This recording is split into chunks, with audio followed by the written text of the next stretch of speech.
Supreme court के पास किसी भी मैटर में ये स्वतंत्रता है, उसको ये इंडिपेंडेंस दी गई है कि वो किसी भी मामले में किसी भी अपील की सुनवाई कर सकता है। बात क्लियर है?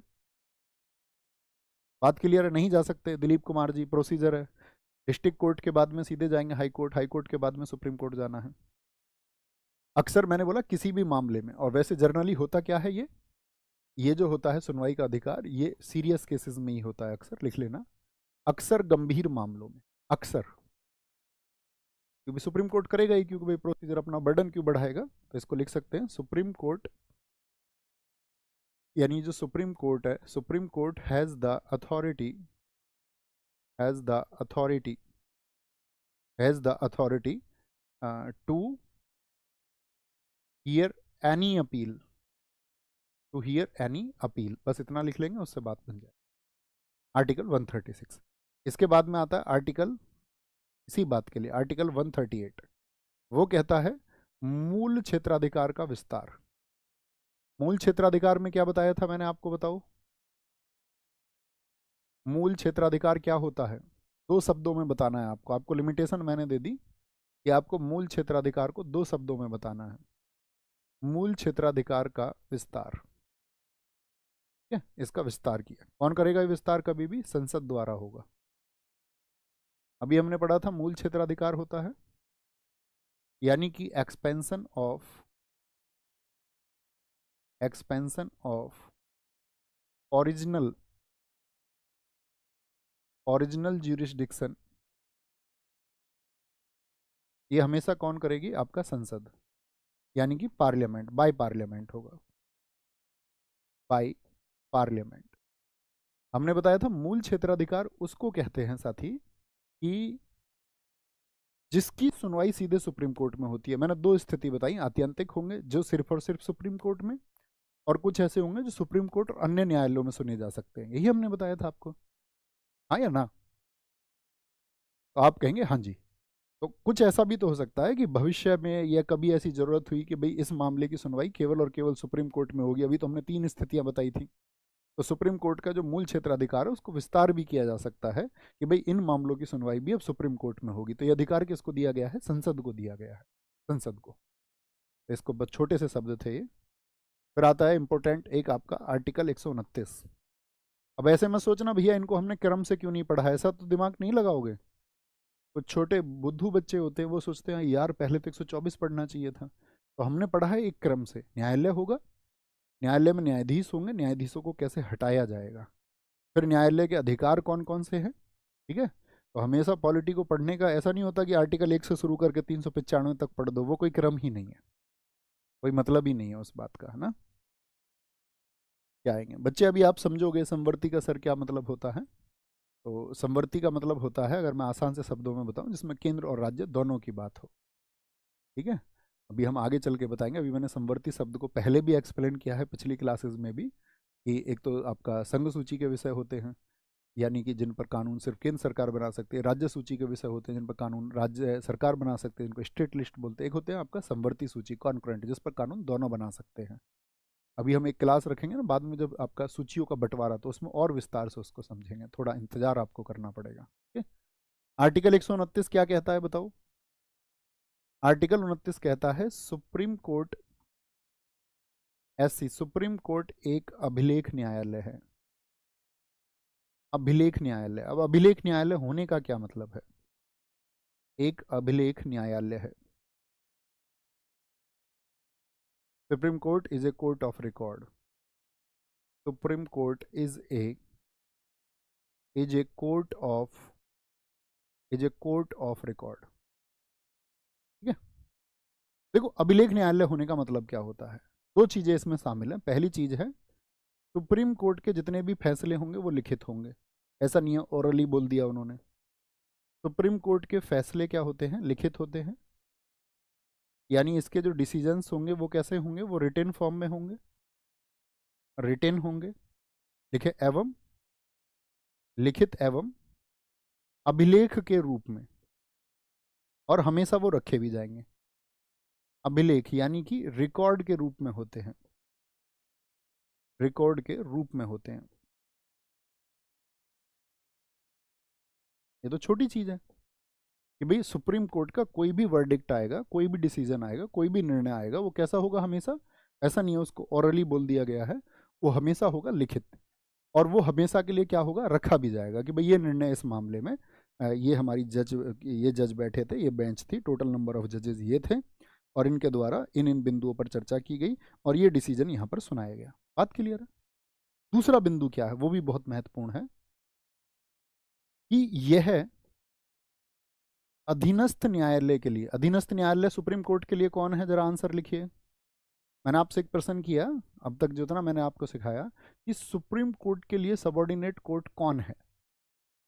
एक उदाहरण आपको लिखना है, कौन होगा। यह है अधीनस्थ न्यायालय, अधीनस्थ न्यायालय के लिए पूर्व निर्णय, पूर्व निर्णय होता है, पूर्व निर्णय होता है।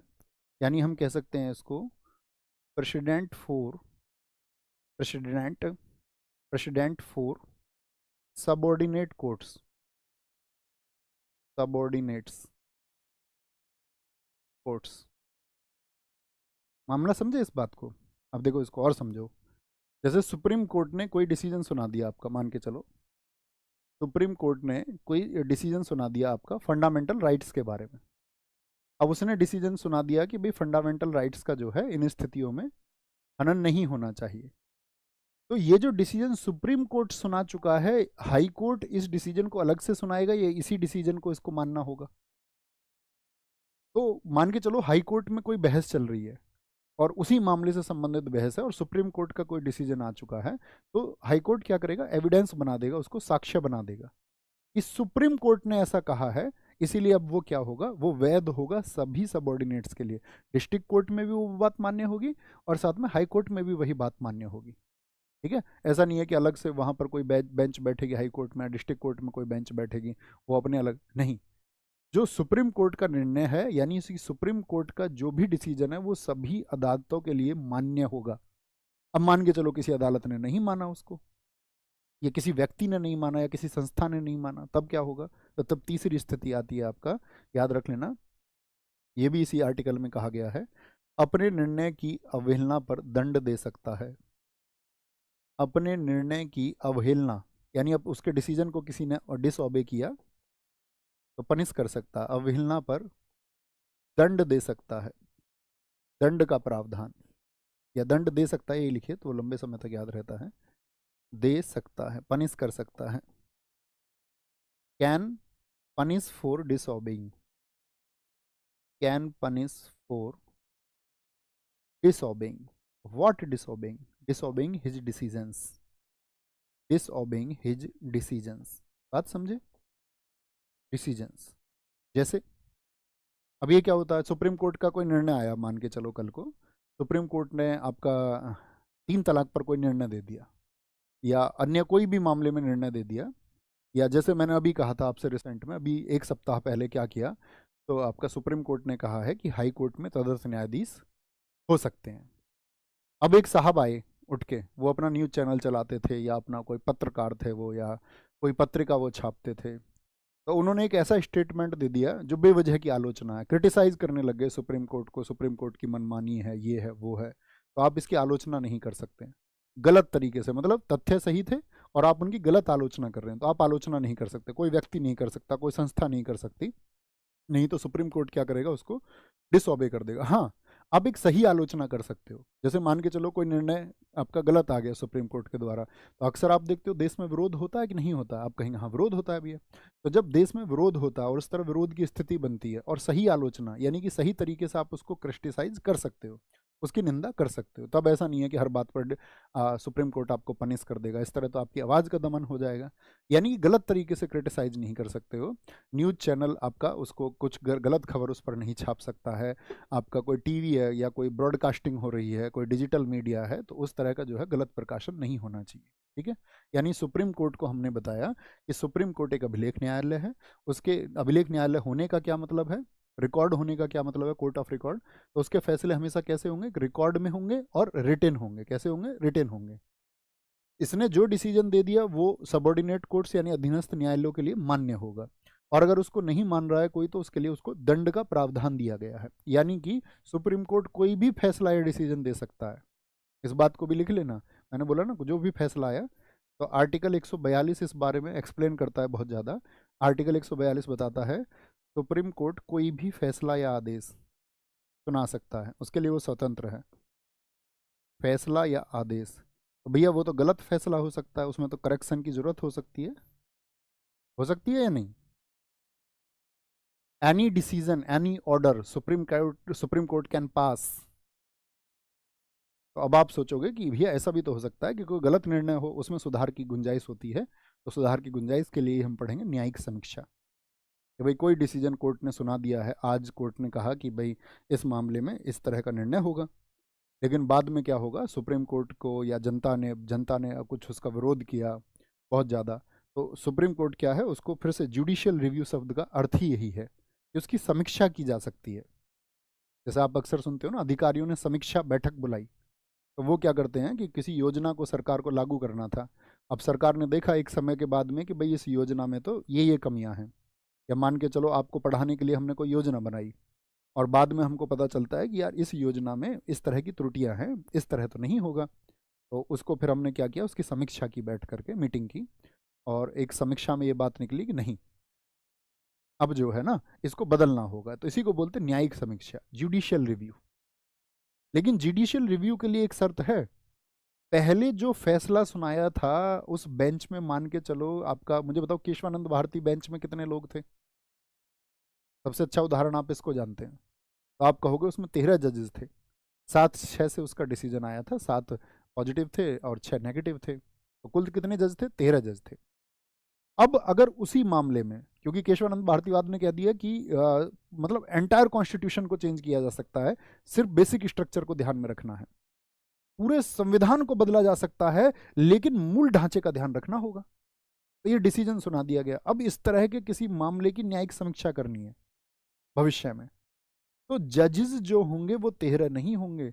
अगली बार इसकी न्यायिक समीक्षा के लिए जजेस ज्यादा होंगे, तो मैं आपसे पूछूंगा 13 से ज्यादा कम से कम कितने हो सकते हैं, ये मेरा आपसे प्रश्न है। और मैं देखना चाहूंगा मेरी क्लास के स्टूडेंट्स का आईक्यू कितना है, उनका आईक्यू लेवल कितना है, ये हम देखना चाहेंगे। 13 से ज्यादा बैठेंगे अगली बार, तो 13 से ज्यादा कितने होंगे, कम से कम आपको बताने हैं। ऐसे नहीं 13 से ज्यादा आप बोल दो कि भैया आपका 33 को बैठा लीजिए, ऐसा नहीं होगा। 13 से ज्यादा 15 बैठेंगे, कई साथियों ने तो 16 लिखा है, देखो ये कम से कम 14 भी कहते तो मैं मान लेता, इनका आईक्यू एकदम जीरो है, इन्होंने 16 ऑप्शन चुना है। ऐसे 14 क्यों नहीं, सोचिए जरा, 16 पे क्यों भाग गए आप। 15 वाले सारे ठीक हैं, क्योंकि किसी भी डिसीजन के लिए भाई 14 जज अगर ले लेंगे तो ऐसा हो सकता है ना, वो टाई हो सकता है, 7 इधर 7 इधर। तो कभी भी बेंच में जजेस की संख्या जो है वो ऐसे नहीं ली जाती है कि एक इवन नंबर में हम ले लें, एक सम संख्या में ले लें, क्योंकि वो बराबर बराबर हो सकता है। चांसेस है ना, मान के चलो 10 लोग जज आपने बेंच में बिठा लिए, 14 लोग बिठा लिए, तो 7-7 से डिसीजन टाई हो जाएगा। 16 आपने बिठा लिए, 8-8 से डिसीजन टाई हो जाएगा। तो कम से कम तो 15 होंगे जो डिसीजन टाई ना हो। तो ज़्यादा से ज़्यादा क्या होगा, एक पक्ष में 8, एक पक्ष में फिर भी 7 रहेंगे, तो यानी कि पॉजिटिव के लिए 8 हो सकते हैं, नेगेटिव के लिए 8 हो सकते हैं। ओके। एक साथी ने तो यही कह दिया है, क्योंकि उसको मैंने बताया हुआ ना कि जब नहीं पता हो तो नहीं पता है बोलना है, उसने नहीं पता है बोल दिया। इसमें नहीं पता है जैसी चीज़ नहीं थी साथी, ठीक है, इसमें नहीं पता है जैसी चीज़ नहीं थी। कोई दिक्कत, कोई दिक्कत, कोई परेशानी, ठीक है। अगली एक बात लिखेंगे, सुप्रीम कोर्ट के पास और क्या क्षेत्राधिकार हैं, ये तो कोर्ट ऑफ रिकॉर्ड हो गया। सुप्रीम कोर्ट के पास एक क्षेत्राधिकार है, किसी मामले का, किसी मामले का, कोई भी मामले से मतलब कोई केस होता है, किसी मामले का एक हाई कोर्ट से दूसरे हाई कोर्ट में ट्रांसफर किया जा सकता है। एक हाई कोर्ट से